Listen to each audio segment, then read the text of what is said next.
Shalom, soyez bénis, Yahuwah est amour. Gardez bien en tête que tout ce qu'il a fait et créé est basé sur son amour, sur ce qu'il est, ses pensées profondes, et il veut les partager à sa création. Et c'est pour ça que nous sommes ici. La création humaine doit apprendre la valeur des pensées de son Créateur et les fruits merveilleux que ces pensées peuvent produire dans les cœurs, dans les vies, dans les actions. Inversement, pour le personnel, nous sommes confrontés avec justement l'ennemi qui agit exactement contraire à ce qu'il peut penser. Nous avons l'espérance d'un monde meilleur. Nous avons l'espérance des grandes promesses qui nous ont été annoncées par le Maître. Aujourd'hui, je parle de l'espérance et la certitude. L'espérance et la foi sont interreliés. Si votre espérance n'a pas de certitude, c'est que vous n'avez pas la foi. Vous ne croyez pas les paroles que le Maître a annoncées.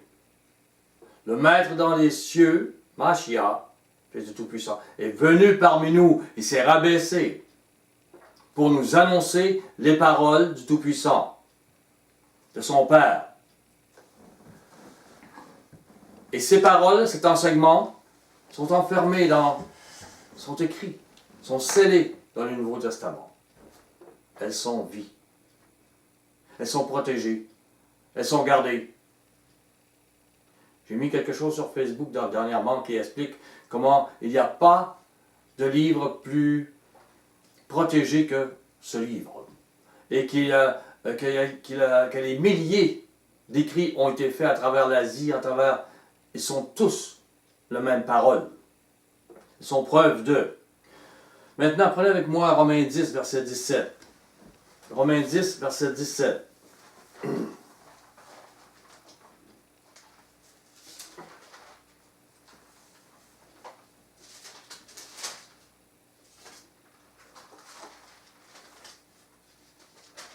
Ainsi, la foi vient de ce qu'on entend. Il faut faire attention à ce qu'on entend. Et ce qu'on entend vient de la parole de Mashiach. Cette parole qui est gardée pour nous depuis 2000 ans. Vous pouvez dire, je crois au salut que m'offre Yahushua. Mais si vous ne vivez qu'angoisse sur angoisse, peur sur peur, vous n'avez aucune certitude sur les promesses de Mashiach. Et votre foi est dans vos capacités et celles des autres. Mais pas en Yahushua, pas dans ses paroles. Vous n'êtes pas prêt à laisser votre corps à Yahuwah en suivant les paroles de Yahushua. Ce corps que Yahuwah a créé. Dans un sens, il vous le réclame. Comme il a réclamé celui de Mashiach pour nous, nous avons monté à cette croix et prendre cette coupe de souffrance. Pour vivre la pensée de Mashiach, qui est celle d'amour, celle de son Père. Romains 10, 16.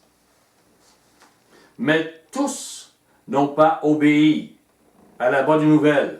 La bonne nouvelle, c'est ce qu'on appelle l'Évangile, c'est l'enseignement de Mashiach qu'il a donné il y a 2000 ans. Tous n'ont pas obéi à cette bonne nouvelle. Aussi, Ésaïe dit-il, Maître, qui a cru à notre prédication? La bonne nouvelle, l'Évangile, donc je le répète, c'est l'enseignement de Yahushua, Mashiach. Qui a cru réellement à ces paroles? Hébreux 3. Hébreux 3, verset 7. C'est pourquoi, selon ce que dit le Saint-Esprit, l'Esprit de Yahuwah, la pensée du Maître sortie de son trône, aujourd'hui, si vous entendez sa voix, au verset 8, n'endurcissez pas vos cœurs comme lors de la révolte. Hébreux 3, 8. au jour de la tentation dans le désert, où vos pères me tentèrent pour m'éprouver. Ils virent mes œuvres pendant 40 ans. Il y a eu une protection, il y a eu, les tentes ne brisaient pas, le vêtement ne s'usait pas, la manne était là, mais ils ne croyaient pas.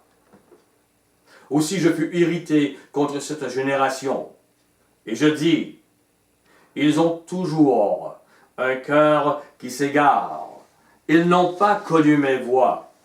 Je jurai dans ma colère, ils n'entreront pas dans mon repos. L'Israël nation n'a pas suivi les exigences de l'alliance donnée à et par Moïse. Et ils ne crurent pas à la protection, à la libération s'ils obéissaient. Ils allaient agir selon ce qu'ils pensaient eux et non pas ce que le maître leur demandait. Hébreux 3, verset 12. Prenez garde, frères, que quelqu'un de vous n'ait un cœur mauvais et incrédule, au point de se détourner de l'Élohim vivant. Et il parle de cette parole vivante, venue parmi nous, cette fois dans la parole de Mashiach, ne pas se détourner. Yahuwah a amené une nouvelle alliance. Ne vous détournez pas. On voit dans Hébreux 8, verset 7. Hébreux 8, 7. En effet, si la première alliance avait été sans défaut, il n'aurait pas été question de la remplacer par une seconde. Donc il y a une alliance avec l'Israël nation, par Moïse, et ici, il est écrit qu'il y a une nouvelle alliance. Elle est pour nous, par Mashiach. Hébreux 4, verset 1. Craignons donc, tandis que la promesse d'entrer dans son repos subsiste encore, qu'aucun de vous ne paraisse être venu trop tard. Car cette bonne nouvelle, cet enseignement que Mashiach a amené, nous a été annoncé, aussi bien qu'à eux, mais la parole qui leur fut annoncée ne leur servit de rien, parce qu'elle ne trouva pas de foi chez ceux qui l'entendirent. Ils n'ont pas eu la foi. Nous entrons dans le repos.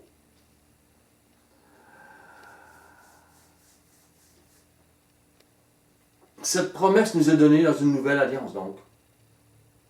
Cette bonne nouvelle. Au verset 3, il dit, « Pour nous qui avons cru, nous entrons dans le repos selon qu'il dit, « Je jurai de ma colère, ils n'entreront pas dans mon repos. » Donc nous, par ces paroles, par la foi de, ça nous donne et l'espérance et la certitude. Nous entrons dans un repos. Les gens ont peur aujourd'hui, mais si vous avez la véritable espérance et la véritable certitude appuyée sur ces paroles, vous serez dans son repos. Il dit, je vous donne ma paix. Je ne la donne pas comme ce monde, qui s'appuie sur ce monde. Sa paix, on s'appuie sur ses paroles et ses promesses. Que nous vivions, que nous mourions, il nous promet cette résurrection et ce monde à venir merveilleux. Nous avons une certitude des promesses données dans ce qui est appelé la bonne nouvelle. Plus vous avez cette foi, plus vous avez cette certitude, plus votre cœur repose. Il se rassure. L'angoisse et la peur s'éloignent. Au verset 11, 4, 11. Efforçons-nous donc d'entrer dans ce repos, afin que personne ne tombe en donnant le même exemple de désobéissance. Ayons la foi. Obéissons. Ayons foi dans les paroles du Maître, celle qui est venue annoncer. Il a payé le prix pour ça. Au verset 12. Car la parole de Yahuwah est vivante et efficace, plus tranchante qu'une épée quelconque à deux tranchants, pénétrante jusqu'à partager âme, esprit, jointure et moelle. Elle juge les sentiments et les pensées du cœur. La parole de Yahuwah est vivante et efficace. Elle juge. Elle est venue parmi nous. Prenez avec moi Jean 12.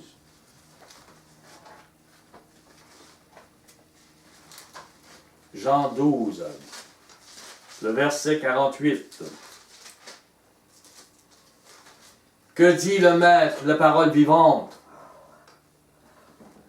Et il dit, celui qui me rejette, celui qui n'a pas la foi dans ce que j'ai dit, et qui ne reçoit pas mes paroles à son juge.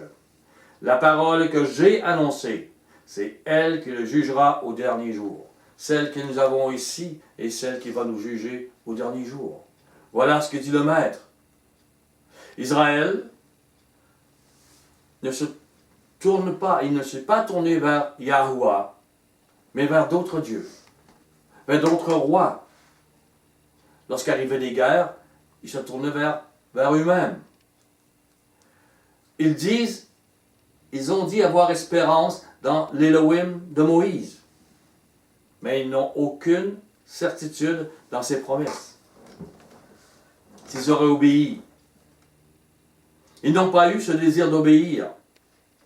Le chemin que le Maître leur offrait n'était pas le chemin qu'ils voulaient prendre. Prenez avec moi, on va aller voir dans Samuel. 1 Samuel 13.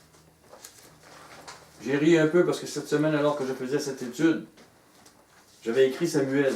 J'avais écrit toutes ces choses-là. Et mon époux s'est même parlé de Samuel. Comme hasard, ah, Samuel, je dis, on va en parler. 1 Samuel 13, verset 5.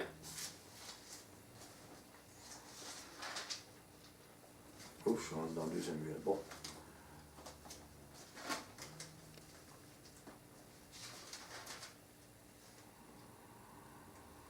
Verset 13. 13, verset 5 que tu dis. Ah, c'est ça. C'est pour ça que, ok. Oui. 13, verset 5. Les Philistins s'assemblèrent pour combattre Israël. Ils avaient 1000 chars et 6000 cavaliers. Et ce peuple était innombrable comme le sable qui est sur le bord de la mer. C'est une expression ici. Ça veut dire qu'ils sont terrorisés, ils en voient tellement, ils ne peuvent pas compter. Ils vinrent camper à Micmac, à l'orient de Beth-Aven. Les hommes d'Israël se virent à l'extrémité, car ils étaient serrés de près. Ils se cachèrent dans les cavernes, dans les buissons, dans les rochers, dans les tours et dans les citernes. Il y eut aussi des Hébreux qui passèrent le Jourdain pour aller au pays de Gad et de Galahad. Saül était encore à Gilgal, et tout le peuple qui se trouvait auprès de lui tremblait. Nous voyons aujourd'hui les élites de ce monde, les médias, les politiciens, la police, l'armée, les avocats, les juges, les maires, les autorités, quoi, se liguer contre la moralité, se liguer pour faire descendre contre la moralité, se liguer même contre la Bible, cette parole. Celui qui est le prince de ce monde, il sait quelle valeur elle a, cette parole. Il veut la discréditer, il veut enlever tout ce qui est moral, tout ce qui est vrai. Donc il se ligue pour faire descendre le pourcentage de population, pour mettre en prison et donner des amendes à ceux qui soutiennent la vérité et la Bible. Ils le font. Présentement au Canada, ils mettent des pasteurs en prison pour ça. Ils veulent nous rendre esclaves technologiquement. Ils préparent la guerre et les souffrances pour qui soutient la moralité et la vérité biblique. Ils préparent. Est-ce que cela vous fait trembler? Regardez là, au verset 8. Il attendit donc, Saül, 7 jours, comme Samuel lui avait demandé, il lui avait dit, selon le terme fixé par Samuel. Mais Samuel n'arrivait pas à Gilgal. Et le peuple se dispersait loin de Saül. Ça n'allait pas bien. Ça n'allait pas comme Saül aurait voulu. Ni le peuple. Il a des directives. Mais il n'a pas de certitude. Il a peur. le peuple qui espérait en Yahuwah, entre parenthèses, n'avait aucune certitude que Yahuwah allait agir. Il voulait au contraire, il voyait au contraire ce peuple la puissance de l'ennemi. Et ça, il y croyait. Mais la foi n'est pas croire ce que l'on voit. Le manque de foi du peuple, ce peuple sur lequel s'appuyait Saül, ce manque de foi donc, mit en évidence le manque de foi de Saül. C'est facile de dire j'ai la foi quand tout va bien. Le manque de foi, tout en espérant une libération, une délivrance, le manque de foi donc, produit le manque de discernement, le manque de sagesse dans les choses que Yahuwah a exigées dans une alliance. Quand même, il faut lui donner ça. Saül avait attendu 16 jours. On peut lui donner ce crédit. Mais Yahuwah peut éprouver notre obéissance jusqu'à la dernière seconde. Il le fait souvent dans nos vies. Saül avait reçu des instructions précises de Yahuwah par la bouche de Samuel. Mais il allait agir selon ses angoisses, ses peurs, selon ce qu'il voyait. Il allait piétiner la marche à suivre que Yahuwah lui avait donnée personnellement. Il allait mettre ses angoisses et ses peurs en action religieuse qui, dans les mains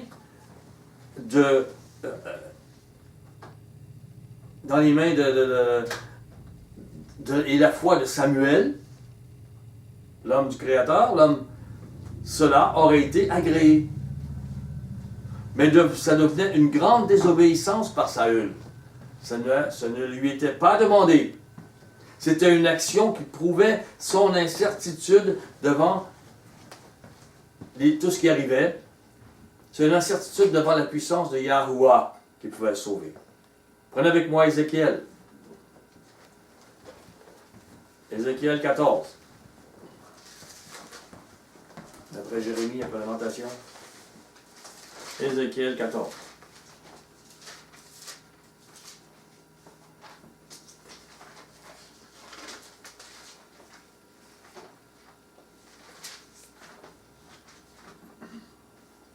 Verset 1. Quelques-uns des anciens d'Israël vinrent auprès de moi et s'assirent devant moi. Et la parole de Yahuwah me fut adressée en ces mots. Fils de l'homme, ces gens-là portent leurs idoles dans leur cœur, et ils attachent les regards sur ce qui les a fait tomber dans l'iniquité. Me laisserai-je consulter par eux? Ces hommes, n'ayant pas la foi en Yahuwah, vont vers toutes sortes d'idoles et d'actes religieux pour les aider. Et après, ils ont l'espérance d'avoir un salut en Yahuwah en allant voir l'homme Ézéchiel, le prophète. Leur espérance est fausse.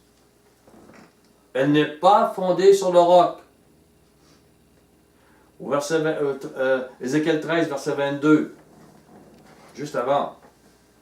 Parce que vous affligez le cœur du juste par des mensonges, quand moi-même je ne l'ai point attristé, et parce que vous fortifiez les mains du méchant, pour l'empêcher de quitter sa mauvaise voie et pour le faire vivre.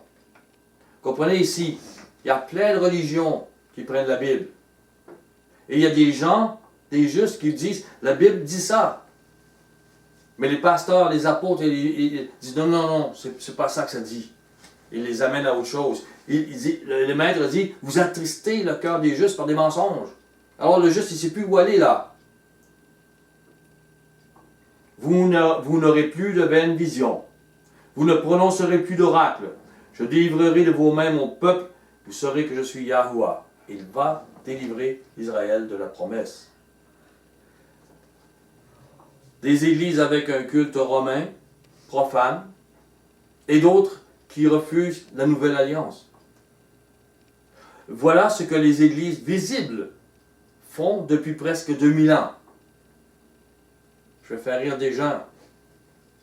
Ces églises visibles, vous pouvez les voir, ça débute avec des idiotrefes. Dans 3 Jean, versets 9 à 10. Vous irez voir plus tard.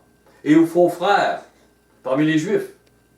Dans Galates 2, versets 3 à 5, qui exigent la circoncision de la chair, qui n'est plus nécessaire. Et toutes ces églises tordent le sens de la parole.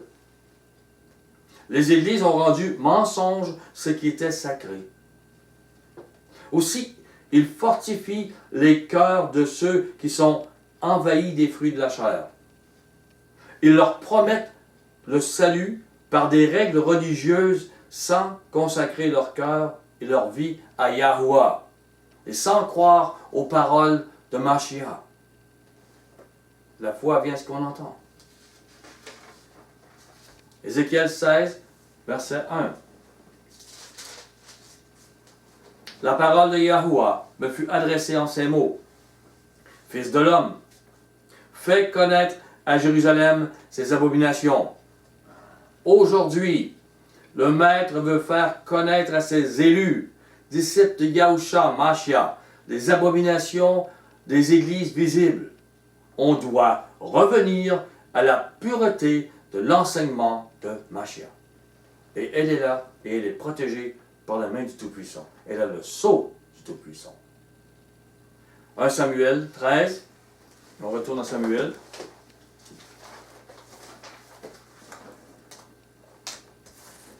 Verset 9.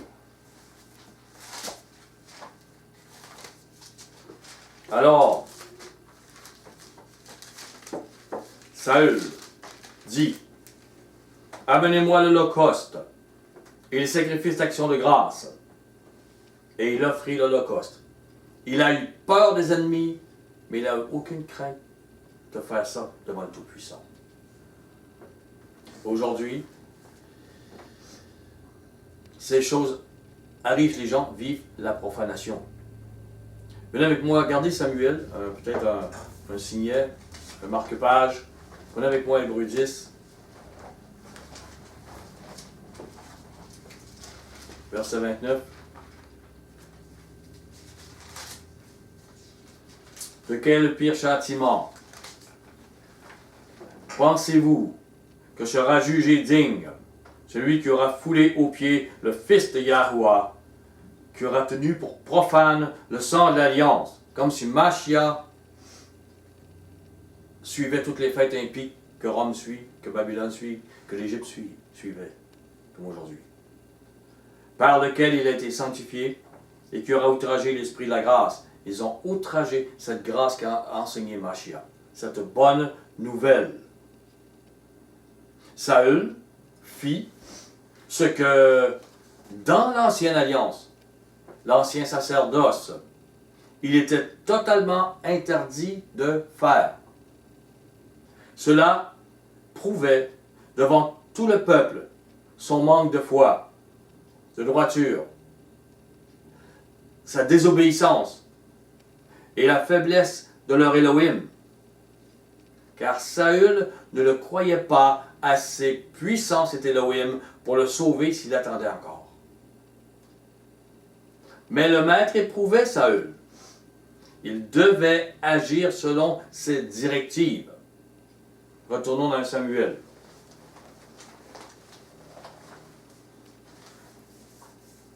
Au verset 10, 13, 10. Comme il achevait d'offrir l'holocauste, comme hasard, hein? Voici, Samuel arriva. Pas avant. Juste, il achevait. Il aurait attendu. Et Saül sortit au-devant de lui pour le saluer. Parce que Samuel sortit. Il savait qu'il n'aurait pas dû offrir l'holocauste. Il veut se rattraper. Ah, mon ami. Saül dit. Au verset 11. Samuel dit, qu'as-tu fait? Saül répondit, et lorsque j'ai vu que le peuple se dispersait loin de moi, que tu n'arrivais pas au terme fixé, et que les Philistins étaient assemblés à Micmac, je suis un bon gars, J'ai de la foi. J'ai fait ce qu'il devait faire. Je me suis dit, les Philistins vont descendre contre moi à Gilgal. Je n'ai pas imploré Yahweh. C'est alors que je me suis fait violence, que j'ai offert l'Holocauste. Oh! Je me suis fait violence. Saül se justifie. Et il se montre le héros de la situation. Et aujourd'hui, les gens disent, suivons le culte de l'Église catholique babylonienne ou autre pour sauver nos églises et unir nos familles. Faisons-nous violence. Ou suivons la première alliance pour avoir des rabbins, des assemblées visibles. Encore pour avoir quelque chose à montrer aux gens. Faisons-nous violence pour unir nos familles devant quelque chose. Quand ils ne voient pas le retour de Mashiach, quand ils voient la puissance disparaître dans l'Église, les églises visibles se font donc violence. Les hommes agissent comme les clubs sociaux. Ils se font violence pour obtenir plus de disciples, obtenir un salaire, la dîme qui n'était que pour les Lévites, les sacrificateurs, pour le temple physique. Je vous chercherai à partir des actes. C'est les recommandations qui sont vraiment données, et c'est jamais celle de la dîme. Mais qui veut suivre l'enseignement de Yahusha? Ce qui était révélé à cette première Église. On veut la puissance, mais pas l'obéissance. Aussi les apôtres et pasteurs, après la mort des premiers apôtres, et même avant, ils se sont fait violence. Ils ont amené un autre évangile afin que l'Église et eux survivent par la force humaine.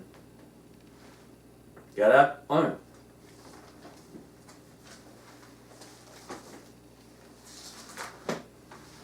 Et j'ai tout écrit ça cette semaine.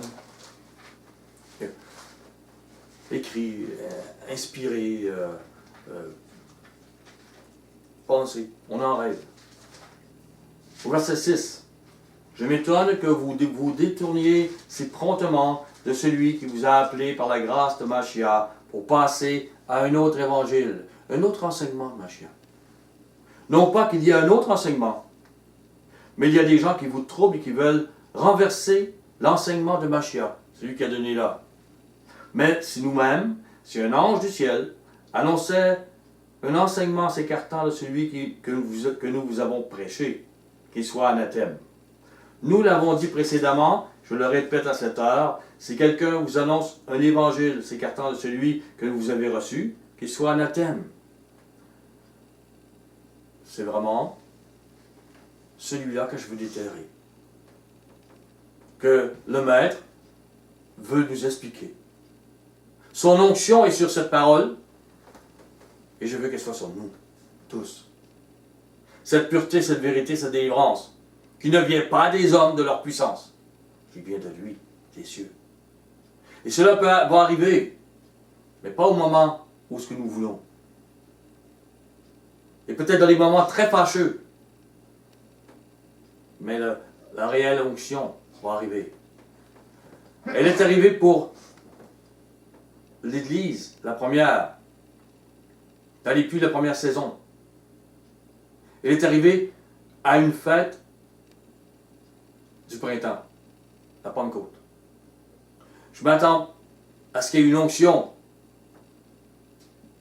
dans les puits de l'arrière-saison, aujourd'hui, à une fête et d'automne. Parce que c'est normal. C'est comme ça que le Maître agit. C'est son plan. Retournons dans Samuel. 1 Samuel 13.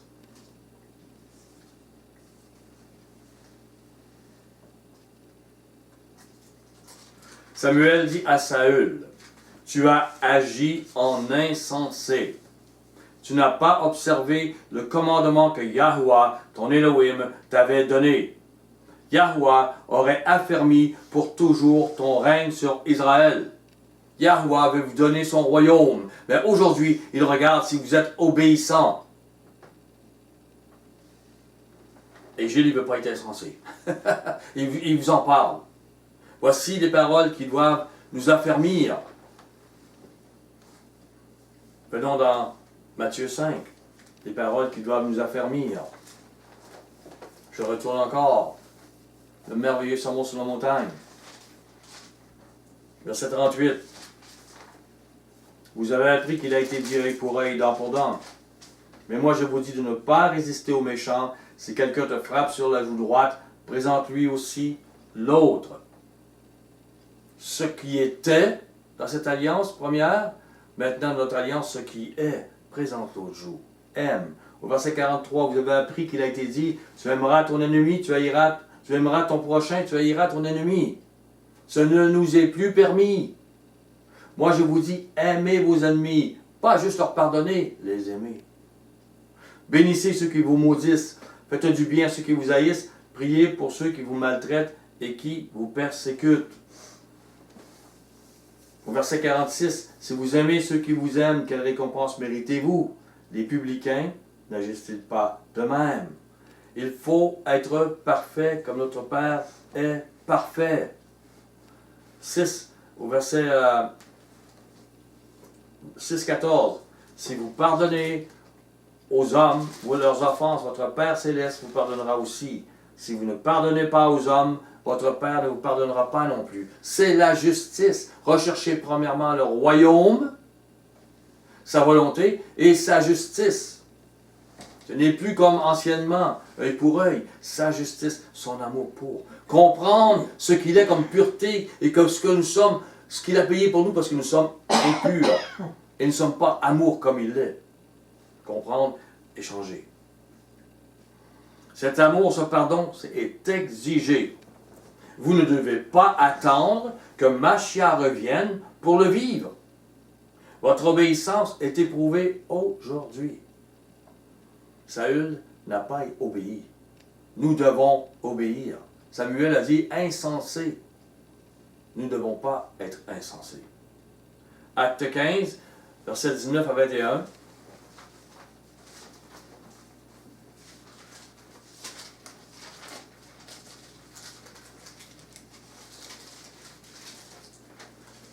Ici, il y a des directives qui sont données aux païens.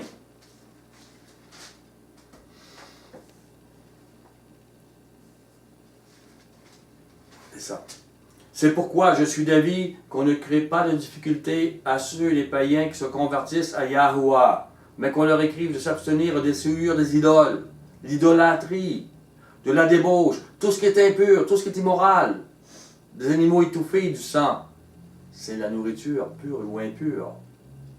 Au verset 28, car il a paru bon au Saint-Esprit, à l'Esprit d'Yahuwah et à nous, de ne vous imposer d'autre charge que ce qui vous est nécessaire, savoir vous abstenir des viandes sacrifiées aux idoles, du sang, des animaux étouffés, de la débauche, choses contre lesquelles vous trouverez bien de vous tenir en garde. C'est répété dans Actes 21-25. Pourquoi j'amène ça?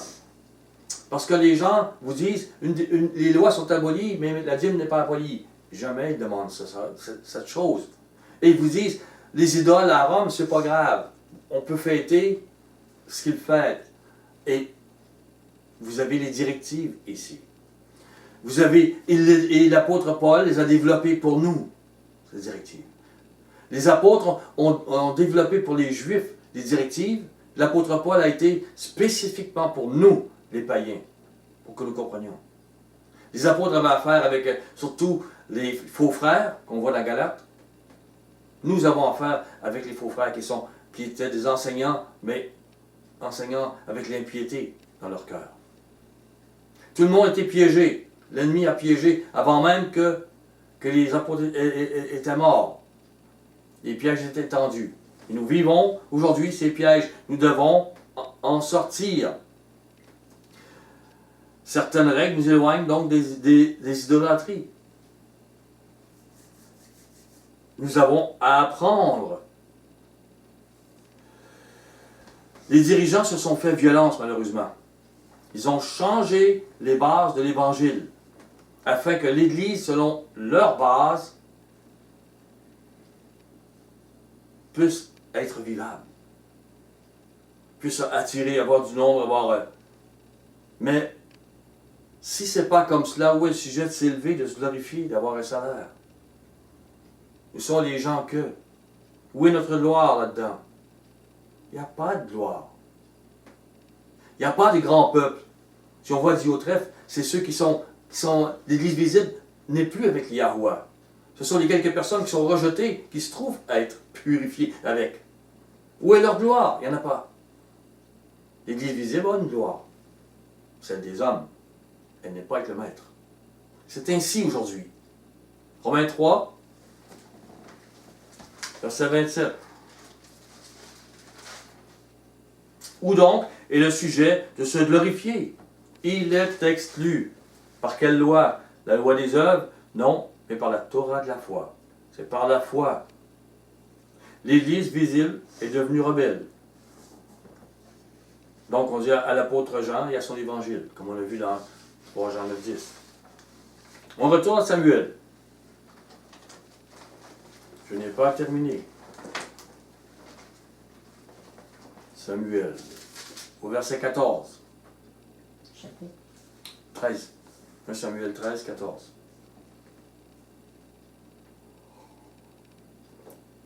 Et maintenant, ton règne ne durera point. Yahweh s'est choisi un homme selon son cœur. Et Yahweh l'a destiné à être le chef de son peuple. Parce que tu n'as pas observé ce que Yahweh t'avait commandé. C'est une façon d'agir de Yahweh, du Maître. La première Église n'a pas fait ce qui devait être fait. Les premiers apôtres l'ont fait. Mais ils se sont laissés piéger. Et ce qui était a été comme enlevé. Le Maître veut remettre. Ton règne ne durera pas. Les pluies de la première saison ont cessé. À cause des faux apôtres, des faux ministres, des faux évangiles. Et Yahweh s'est choisi un autre homme selon son cœur, c'est-à-dire les élus des derniers jours, des disciples de Mashiach selon le cœur de Yahweh. Ils appellent vraiment à enlever tout ce qui n'est pas biblique, tout ce qui n'est pas cette alliance, c'est des paroles de Mashiach qui ont été données. Jacques 1, 18.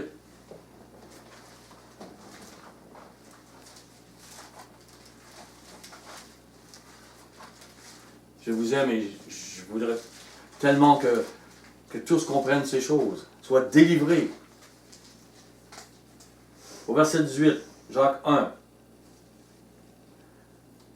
Il nous a engendrés selon sa volonté, par la parole de vérité. Où est-elle? Elle est ici, dans cette alliance. Afin que nous soyons en quelque sorte les prémices de ces créatures. Pourquoi prémices? Parce que lorsqu'il va revenir, nous sommes les prémices qui vont être ressuscités. Les prémices qui vont être amenées à la royauté avec Mashiach. Les prémices qui vont enseigner cette parole sur cette terre. On va régner avec lui. Et il n'y aura plus de politiciens, plus d'armées, plus de police qui vont être contre nous, contre la Bible. Ils vont tous être balayés par la puissance du Maître.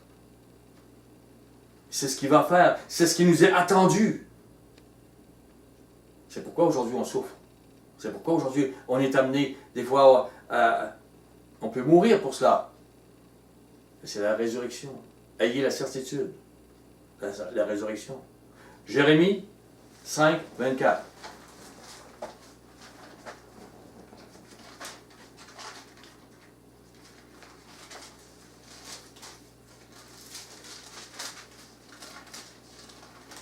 Je vous promène d'un côté et de l'autre. Ils ne disent pas dans leur cœur, craignons Yahweh, notre Elohim, qui donne la pluie en son temps, la pluie de la première et de l'arrière-saison, et qui nous réserve les semaines destinées à la moisson. Il nous les réserve, nous les prémices. Et cette grande moisson va être après le retour de Mashiach. Et je vous assure, elle va remplir toute la terre. Son esprit va remplir toute la terre. Personne ne pourra pas dire, il va être là, il va régner à Jérusalem. Waouh! Je veux ça, j'ai hâte, je bouille de ça. Jacques 5, 7.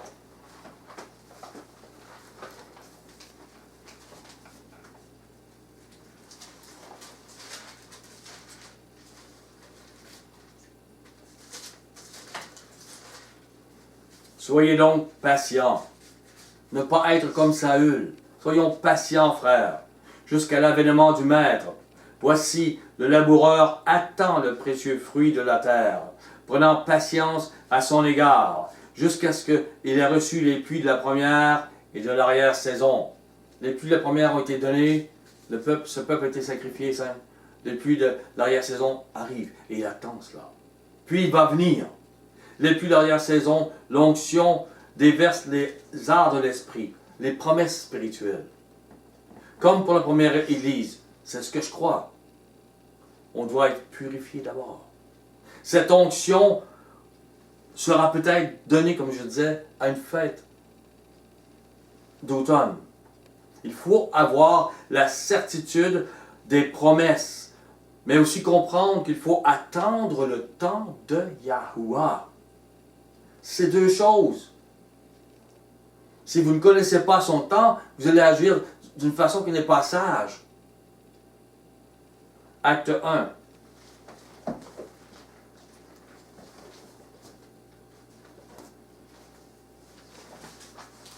Acte 1,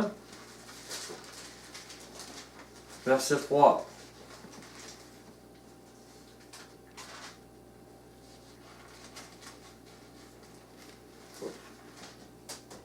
Après qu'il eut souffert, il leur apparut vivant et leur en donna plusieurs preuves, se montrant à eux pendant 40 jours et parlant des choses qui concernent le royaume de Yahuwah. Comme il se trouvait avec eux, il leur recommanda de ne pas s'éloigner de Jérusalem, mais d'attendre ce que le Père avait promis, ce que je vous ai annoncé, leur dit-il, car Jean a baptisé d'eau, mais vous, dans peu de jours, vous serez baptisés du Saint-Esprit. L'Esprit de Yahuwah, sa pensée, va entrer dans votre pensée. Les apôtres avaient la certitude, mais ils devaient attendre le temps. Ils savaient que ça arriverait là, mais il leur dit, attendez. Acte 2, verset 1. Le jour de la Pentecôte, ils étaient tous ensemble dans le même lieu. Tout à coup, il vint du ciel un bruit comme celui d'un vent impétueux. Il remplit toute la maison où ils étaient assis. C'était 10 jours environ après, plus tard. Parce que la Pentecôte est 50 jours après la Pâque. Et Mashiach s'est montré à eux 40 jours. Donc, il restait 10 jours à attendre. Ils reçurent ce qui avait été promis. Ils n'étaient pas plus prêts que 10 jours auparavant. Il faut comprendre ça. Ils devaient attendre le temps de Yahuwah. Ce n'est pas toujours en disant, mais maintenant je suis prêt, je vais faire. Attends le temps de Yahuwah. J'ai parlé dans des parcs. J'ai fait du pouce pour parler du maître. J'ai parlé dans des assemblées. J'ai parlé dedans. Il y a des choses qui ne sont pas le temps. Même si on croit que, attends mon temps. Et tu verras. Mais toi, prépare-toi. Qu'est-ce qu'ils faisaient, les disciples? Ils priaient. Est-ce qu'ils disaient, ça fait 10 jours, on a vu le maître, ça fait 40 jours qu'on le voit, est-ce qu'ils ont été parlés? C'était pas le temps. Les gens auraient été, non, non, non. Et les gens aujourd'hui, si ce n'est pas le temps, ils vont vous faire ça encore avec vous. Je vous assure. Et on est bouillant, on voudrait en parler. Mais tant qu'ils n'ouvrent pas les portes des cieux, ce n'est pas le temps. Ils ne vont pas vous écouter. Ils vont faire de la religion. Impie, pharisienne ou autre. On a fait, moi et mon épouse. Il nous a sortis de là. Mais ils ne vont pas vous écouter. Parce que la parole, ils ne peuvent pas y croire. Ils ne le portent pas. C'est le Père qui doit rentrer dans leur cœur et les amener à Mashiach. Matthieu 6. Matthieu 6. Quand je parle de ces choses, je suis emballé. Et cette semaine, j'en avais écrit, comme je disais à mon épouse, quand j'ai commencé, c'était une petite étude. Mais il y a tellement de choses à dire que je dis, elle est plus petite. Mais c'est bien, faut en manger. Si vous vous retrouvez en prison, c'est la seule chose qui va vous rester, cette parole vivante. Il faut qu'elle soit vie en vous. Au verset 25, Matthieu 6, 25. C'est pourquoi je vous dis, ne vous inquiétez pas pour votre vie de ce que vous mangerez, ni pour votre corps de quoi vous serez vêtus. La vie n'est-elle pas plus que la nourriture et le corps plus que le vêtement? Pensez à Samuel qui dit à Saül, attends-moi 16 jours. Ne t'inquiète pas des ennemis des Philistins. Attends-moi. Et Saül, comme le peuple, ont eu peur et n'ont pas cru. Maintenant, il te dit, le maître lui-même te dit, ne t'inquiète pas. Il dit, regardez les oiseaux du ciel. Ils ne sèment ni ne moissonnent. Ils n'amassent rien dans les greniers. Et votre Père céleste les nourrit. Ne valez-vous pas beaucoup plus qu'eux? Qui de vous, par ses inquiétudes, peut ajouter une coudée à la durée de sa vie? Si le maître décide que mon cœur arrête là, il arrête, quand même que je ne voudrais pas. Pourquoi je m'inquiéterais pour ça? Il a ma vie entre ses mains. Et pourquoi vous inquiétez au sujet du vêtement? Considérez comment croissent les lys des champs. Ils ne travaillent ni ne filent. Cependant, je vous dis que Salomon même, dans toute sa gloire, n'a pas été vêtu comme l'un d'eux. Si Yahuwah revêt ainsi l'herbe des champs qui existe aujourd'hui, qui demain sera jetée au four, ne vous vêtira-t-il pas à plus forte raison, gens de peu de foi? Ne vous inquiétez donc point. Ne dites pas, que mangerons-nous? Les élites vont enlever la nourriture, vont enlever l'argent. Qu'est-ce qu'on va manger? Que boirons-nous? De quoi serons-nous vêtus? Car toutes ces choses, ce sont les païens qui le recherchent. Ça veut dire quoi? Les païens n'ont pas foi dans le Maître. Ils sont comme Saül, qui se dit, non, il faut que je me fasse violence. Je vais me faire une religion, je vais me faire ci, je vais me faire un parti politique, une armée. Ou je vais me bâtir une tour avec plein de nourriture. Mais il dit, les païens font ça, ne s'appuient pas sur moi. Ce sont les païens qui le recherchent. Votre Père céleste sait que vous en avez besoin. Ça pourrait arriver que vous soyez une journée ou deux sans manger, mais il ne vous laissera pas à la mort. Il sait que vous en avez besoin. Cherchez, premièrement, le royaume, la justice de Yahuwah, et toutes ces choses vous seront données par-dessus. Il l'a promis, il l'a dit. Et c'est Mashiach qui a parlé et qui vous le dit. Il est encore là aujourd'hui. Il appuie sa parole. C'est la parole du Tout-Puissant, du Maître, le véritable. Ne vous inquiétez donc pas du lendemain, car le lendemain aura soin de lui-même. À chaque jour suffit sa peine.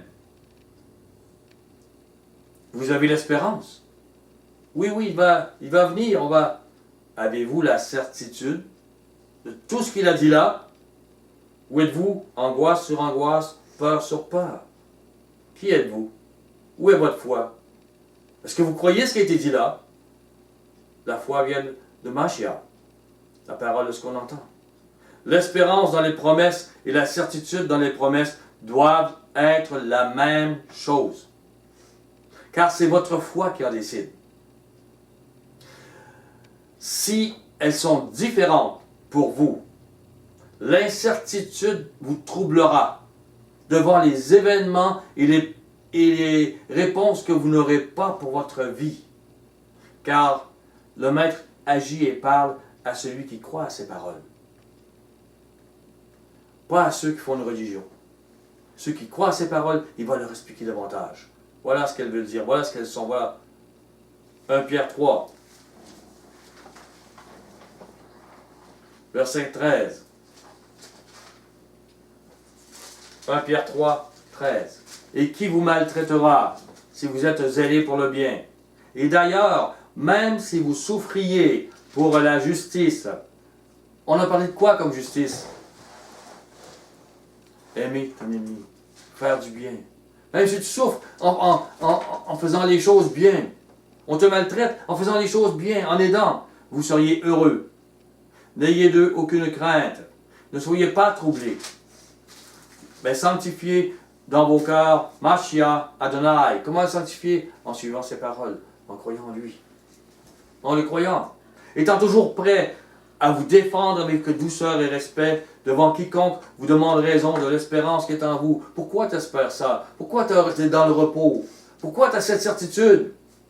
On en témoigne.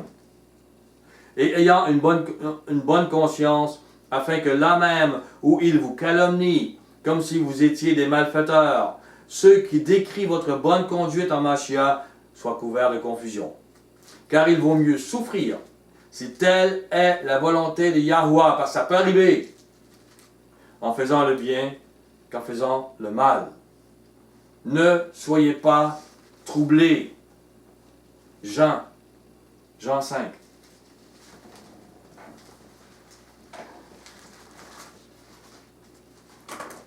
Jean 5, 24.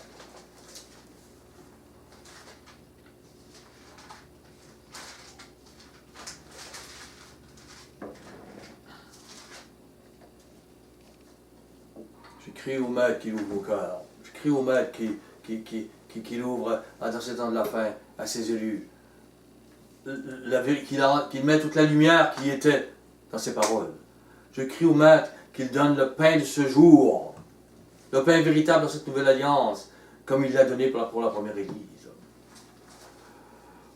En vérité, verset 24, 5, 24. Je vous le dis, celui qui écoute ma parole, elle est là, elle est écrite là, et qui croit à celui qui m'a envoyé, à la vie éternelle. Il ne vient point en jugement, mais il est passé de la mort à la vie. En vérité, je vous le dis, l'heure vient, et elle est déjà venue, où les morts entendront la voix du Fils de Yahuwah, et ceux qui l'auront entendu vivront.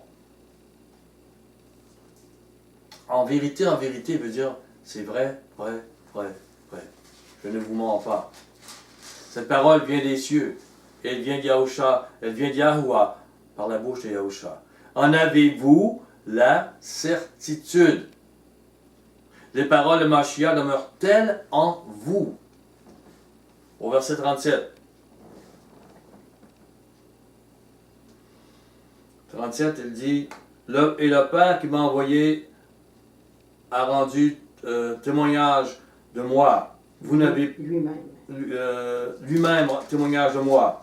Vous n'avez jamais entendu sa voix, vous n'avez point vu sa face. Et sa parole ne demeure point en vous, parce que vous ne croyez pas à celui qui l'a envoyé. Vous sondez les Écritures, parce que vous pensez avoir en elles la vie éternelle. Ce sont elles qui rendent témoignage de moi, et vous ne voulez pas venir à moi pour avoir la vie.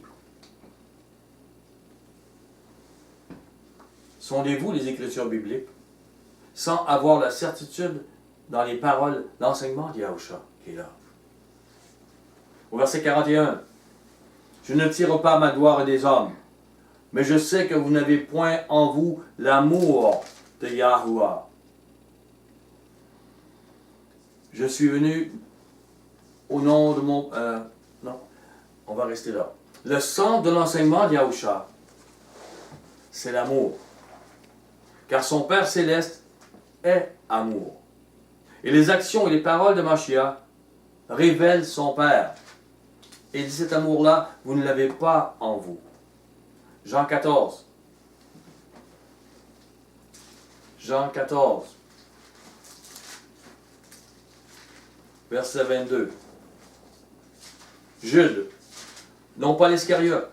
Parce que plusieurs personnes peuvent dire, tu parles, Gilles, ou pour qui vous prenez, vous. Comment ça se fait que vous auriez la parole et vous comprendriez et que les autres ne comprendraient pas? La question se pose. Et je dis... Excuse-moi, c'est Jean quoi? 14, 22. Ok, continue. Jude, non pas l'Iscariote, lui dit, Maître, d'où vient que tu te feras connaître à nous et non au monde? Yahusha lui répondit, si quelqu'un m'aime, et cet amour-là vient des cieux, vient de Yahuwah, c'est lui qui donne cet amour-là des paroles de Mashiach.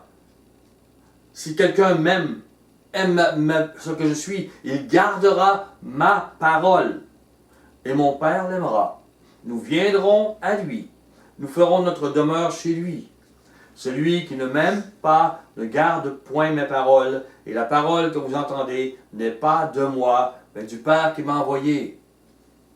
La parole de Mashiach est dans tout le Nouveau Testament. Et dans tous ces apôtres qu'il a emmenés. Et là, son sceau. Ceux qui l'aiment gardent cette parole. Elle leur est révélée. Voilà la simple différence. Les gens ne sont pas mieux. Jude qui parlait, il dit, on n'est pas mieux que les autres. Pourquoi nous? Parce que vous gardez ma parole. Vous me suivez malgré tout ce qui arrive.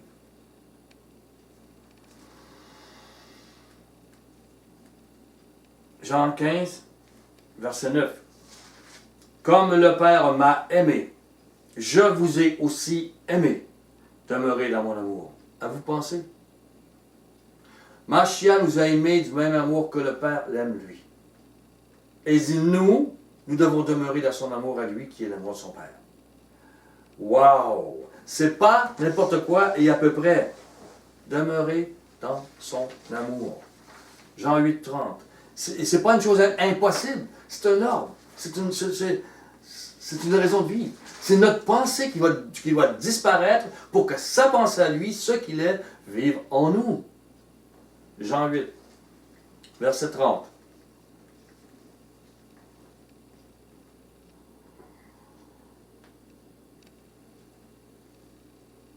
Non, je vais à 7, excusez-moi.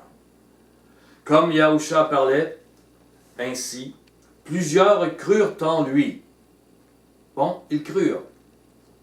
Ils ont une espérance en voyant Yahusha. Il fait des miracles, il donne du pain.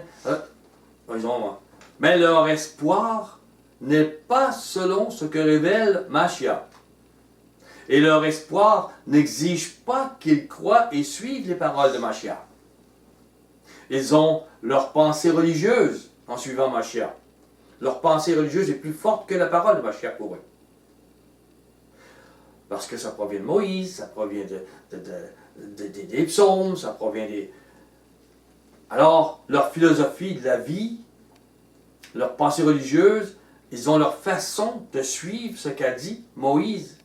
Et Yahusha devient comme la cerise à mettre sur ce gâteau de ce qu'il croit, de ce qu'il pense. Il n'est pas la vérité totale. Il est comme la cerise sur le gâteau. C'est bon, une cerise. Ce gâteau religieux, philosophique. Mashiach peut être leur docteur, mais pas leur sauveur. Pas un nouveau chemin. Pas la vérité. Ils ont ce gâteau, ils n'ont pas besoin de lui, là, cette parole-là. Ils prennent ce qu'ils ont besoin.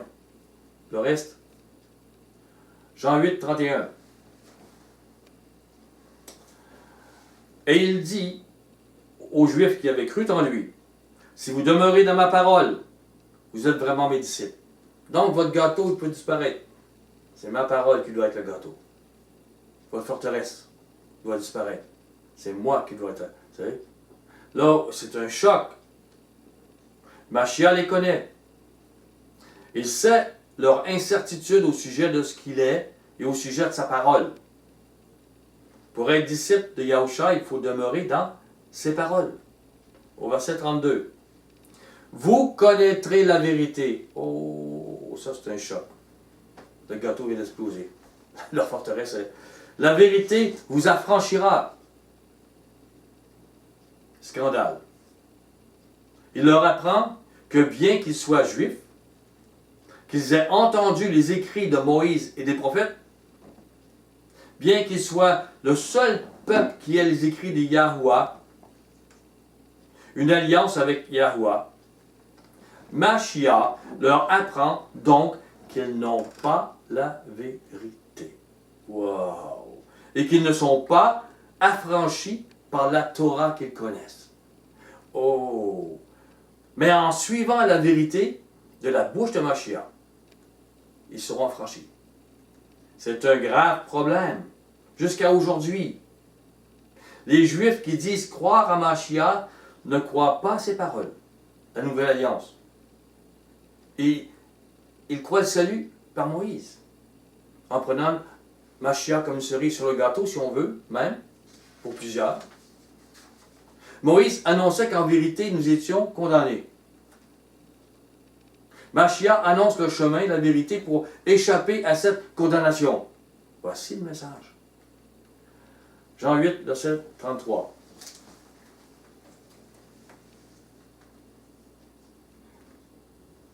Ils répondirent, « Nous sommes la postérité d'Abraham, et nous ne fûmes jamais esclaves de personne. Comment dis-tu, vous deviendrez libres? On est libres, nous. On est juste. On n'a pas besoin. » Ils ont dit croire en lui, pourtant. Mais ils ne le croient pas. Ils n'ont aucune certitude des paroles de Mashiach. Ces paroles-là, dans le Nouveau Testament, ça, ils n'ont pas de certitude. Elles ne transforment pas les pensées de leur cœur, ces paroles-là.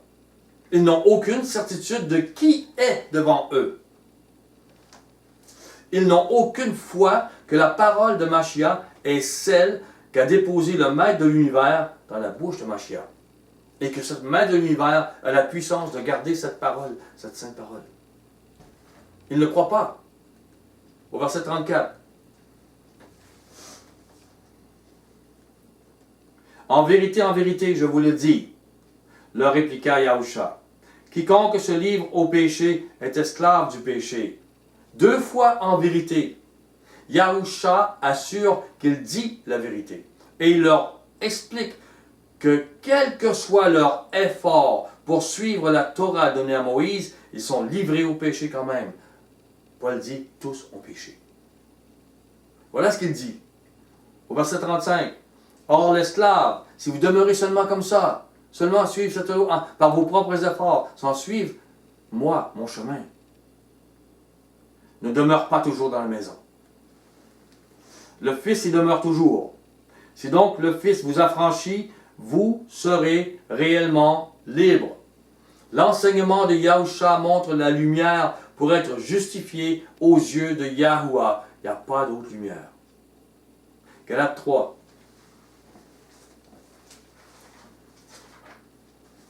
Les gens vont trouver que je me répète, mais je veux tellement que les passages restent dans leur tête. Et mon épouse dirait, tu aimes te répéter. Et oui, la vérité, je l'aime. Et j'aime mon épouse.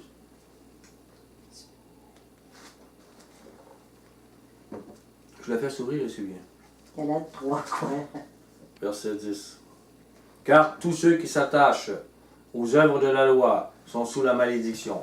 Car il est écrit, maudit est quiconque n'observe pas tout ce qui est écrit dans le livre de la loi et ne la met pas en pratique. Que nul ne soit justifié devant Yahuwah par la loi. Cela est évident, puisqu'il est dit, le juste vivra par la foi, par les paroles de Mashiach, par ce qu'il nous a annoncé, par notre transformation en lui. Au verset 18, car si l'héritage venait de la loi, la Torah donnée à Moïse, il ne viendrait plus de la promesse. Or, c'est par la promesse que Yahuwah a fait à Abraham ce don de sa grâce. Galates 3, verset 24. Ainsi, la loi, la Torah donnée à Moïse, qui condamnait, a été comme un précepteur, un enseignant qui te dit, t'as péché, mais maintenant voici la liberté. Pour nous conduire à Mashiach, afin que nous soyons justifiés par la foi. Ça ne veut pas dire on n'a pas le droit de pécher, je veux dire, on n'a pas le droit de mentir, mais la loi ne s'accomplit plus de la même manière.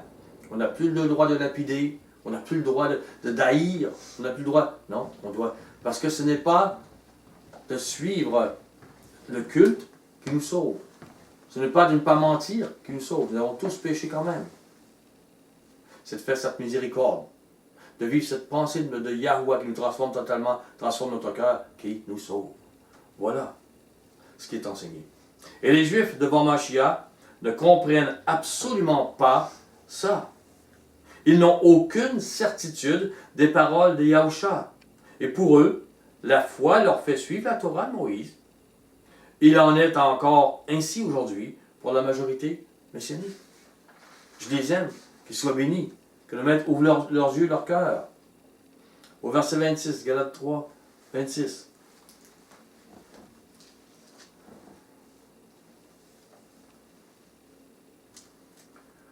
Car vous êtes tous fils de Yahuwah par la foi en Yahusha. Vous tous qui avez été baptisés en Mashiach, vous avez revêtu Mashiach. Il n'y a plus ni juif, ni grec, ni esclave, ni libre, ni homme, ni femme, car tous vous êtes un en Yahusha Mashiach. Et si vous êtes à Mashiach, vous êtes donc la descendance d'Abraham, héritier selon la promesse. Retournons dans Jean 8. Verset 35.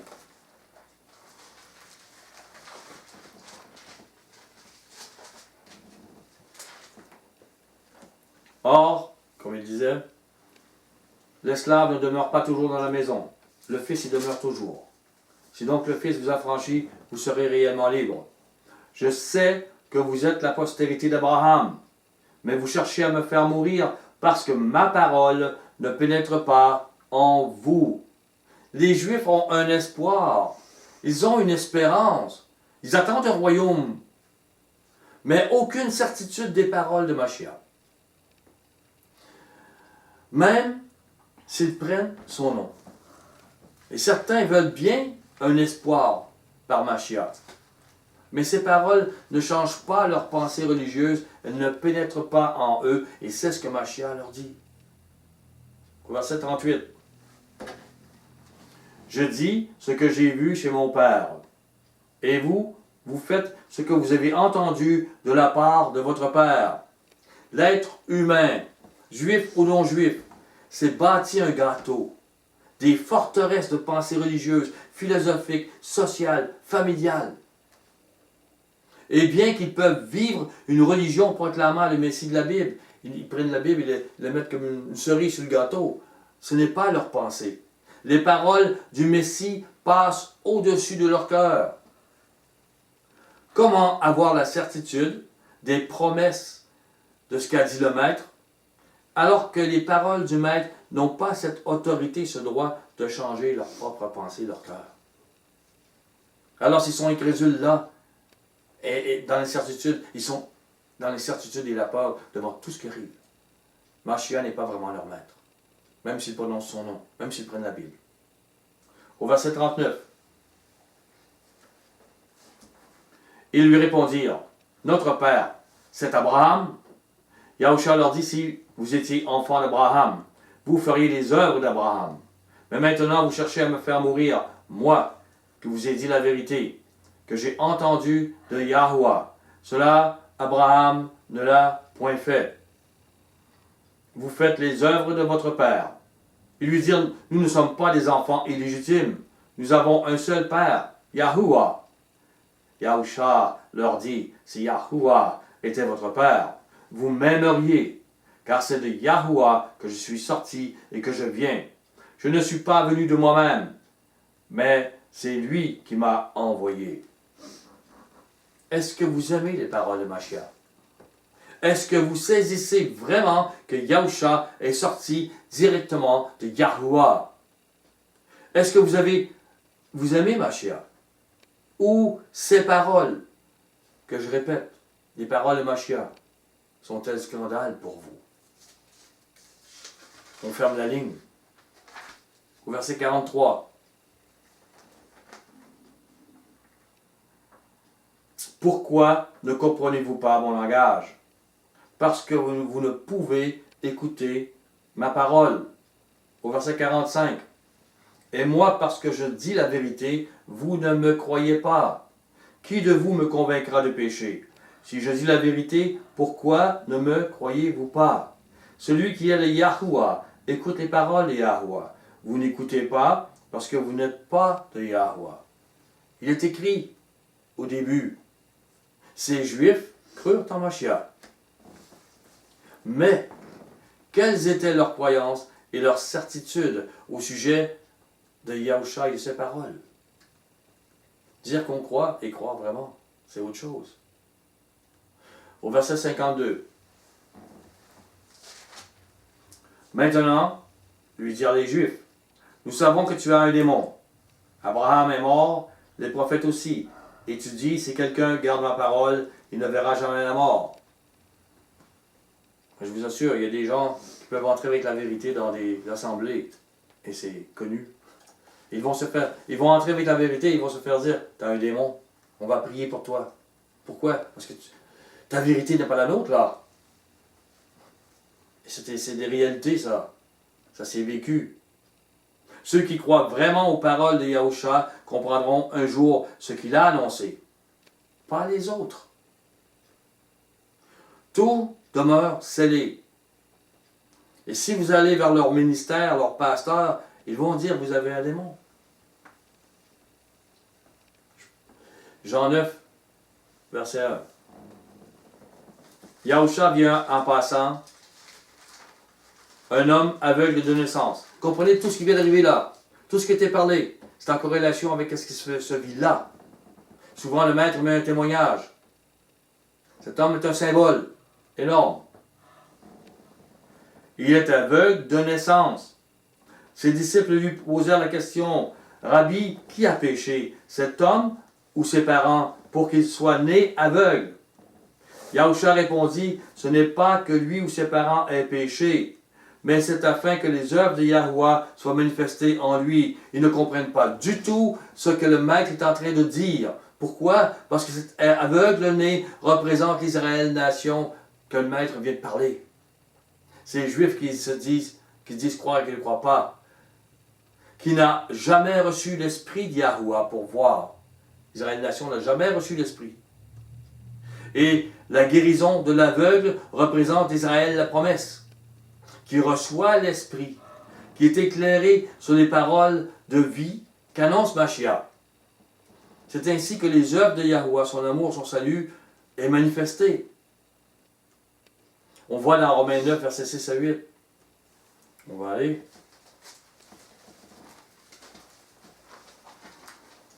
Je suis sûr que plusieurs se rappellent.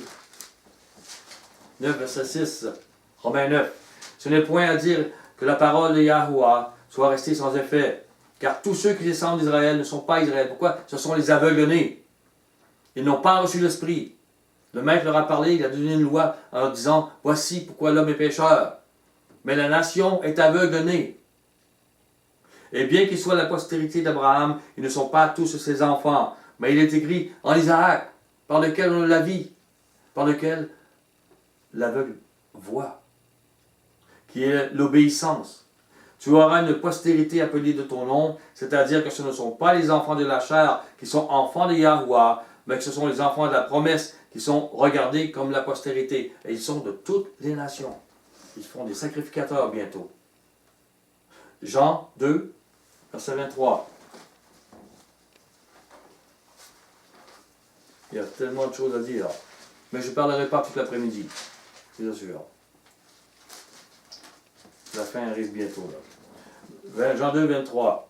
Pendant que Yahushua était à Jérusalem, à la fête de Pâques, plusieurs crurent en son nom, voyant les miracles qu'il faisait. C'est ce qui les intéressait. Pour eux, c'est comme un prophète, une cerise sur leur gâteau religieux. Mais Yahushua ne se fiait pas à eux, parce qu'il les connaissait tous, et parce qu'il n'avait pas besoin qu'on lui rende témoignage aucun homme, car il savait lui-même ce qui était dans l'homme. Il savait que ces gens-là ne le croyaient pas, même s'ils le suivaient, qu'ils disaient qu'ils le croyaient. Matthieu 16.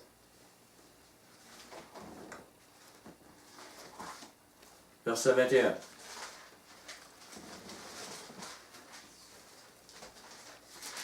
Dès lors, Yahushua commença à faire reconnaître à ses disciples qu'il fallait qu'il aille à Jérusalem, qu'il souffre beaucoup de la part des anciens, des principaux sacrificateurs, des scribes, qu'il soit mis à mort et qu'il ressuscite le troisième jour. C'est le plan, c'est ce qui va arriver dans quelques jours, il leur marche la paix, ce qui va arriver. Tout est annoncé.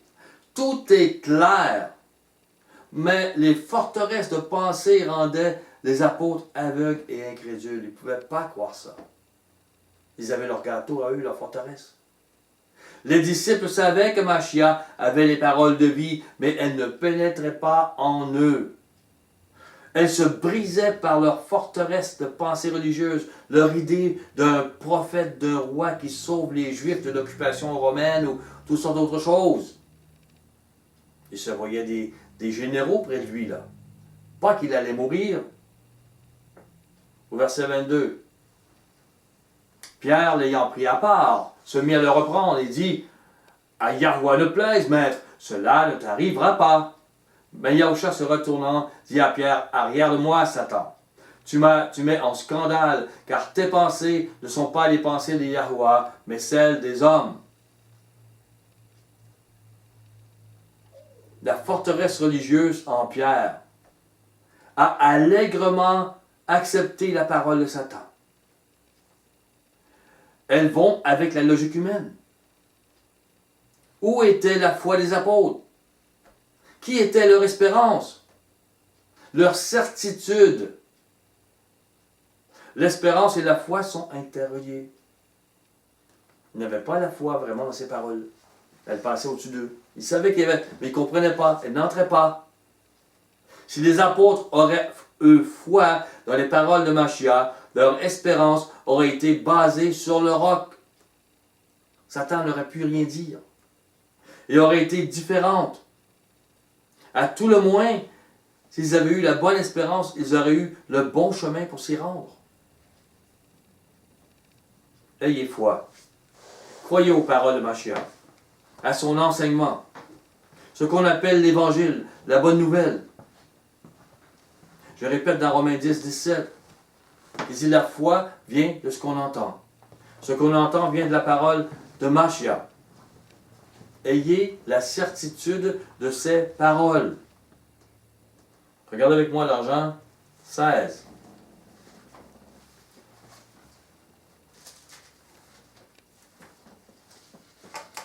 Verset 5. Maintenant, il dit, je m'en vais vers celui qui m'a envoyé. Aucun de vous ne me demande où vas-tu.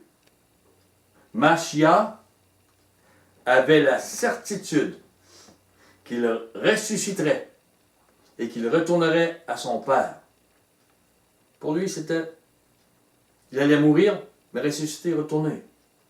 Avez-vous la certitude qu'il vous ressuscitera pour rentrer dans son royaume? Lui, il l'avait.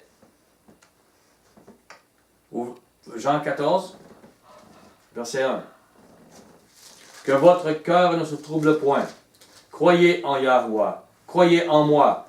Il y a plusieurs demeures dans la maison de mon Père. Si cela n'était pas, je vous l'aurais dit. Je vais vous préparer une place. Et lorsque je m'en serai allé et que je vous aurai préparé une place, je reviendrai.